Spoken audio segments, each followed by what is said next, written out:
Olá, você! Você sabe o que significa antediluviano?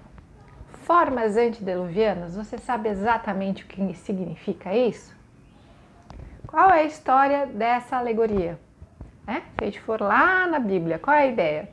Então Deus vai mandar um dilúvio e garante que Noé vai colocar numa arca gigantesca um casal de cada espécie, não é isso?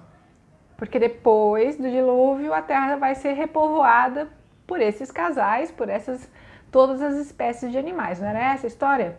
Muito bem. Então por que raios Marx pede essa alegoria para falar das formas antediluvianas de capital?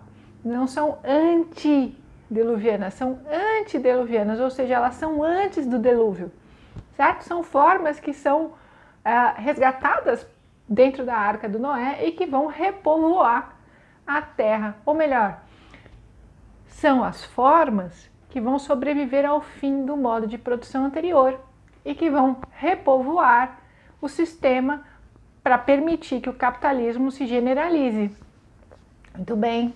Então, quais são as formas que são predecessoras à sistematização do capitalismo e que fazem parte do capitalismo? Isso é muito importante para nós. Elas precedem o capitalismo e fazem parte do capitalismo. Quais são essas formas?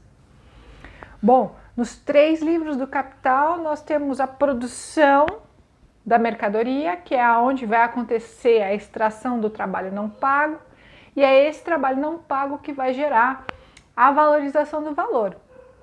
Os outros 2 livros do Capital, Marx vai dividir para circular entre vários setores, vários departamentos, circulação, comércio, logística. E no livro 3 nós temos as formas mais irracionais do capital, que é a forma do capital que se reproduz a si próprio, que é o capital portador de juro, a forma crédito, e nós temos a forma, na seção 6ª, da renda da terra.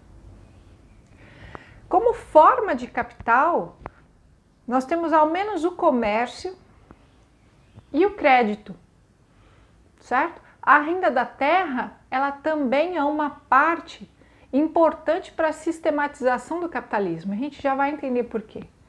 A palavra sistema é a ideia de começo, meio e fim, ou seja, ela permite que haja um circuito capitalista.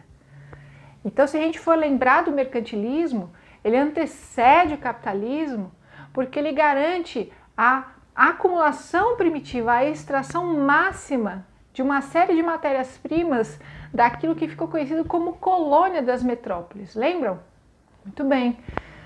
E o crédito é o quê? O crédito é a forma do capital que vai conseguir reunir uma quantidade muito grande de recursos num único lugar. É como se o crédito ele acumulasse, ele trouxesse do tempo futuro uma quantidade muito grande e centralizadora de capital que permitisse, por exemplo, a construção de ferrovias, certo?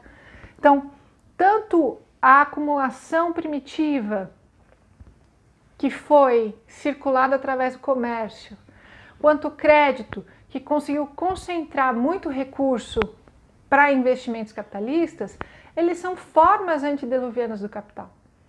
E a renda da terra é o pacto que a burguesia faz com a classe que possui terras, as proprietárias de terra, para garantir a exclusão dos trabalhadores dos meios de produção.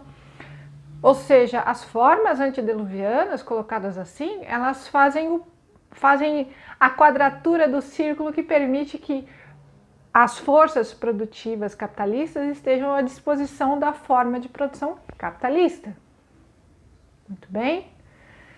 Então a minha pergunta que fica com esse vídeo é: as formas antediluvianas, elas são arcaicas?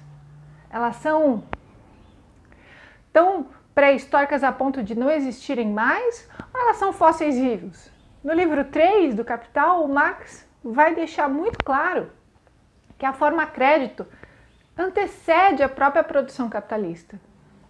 Então, eu quero deixar esse vídeo com vocês, junto desse texto que eu vou postar agora no blog. Será que as formas antediluvianas de capital não são hoje muito importantes e sempre foram muito importantes para a reprodução do capitalismo, era isso.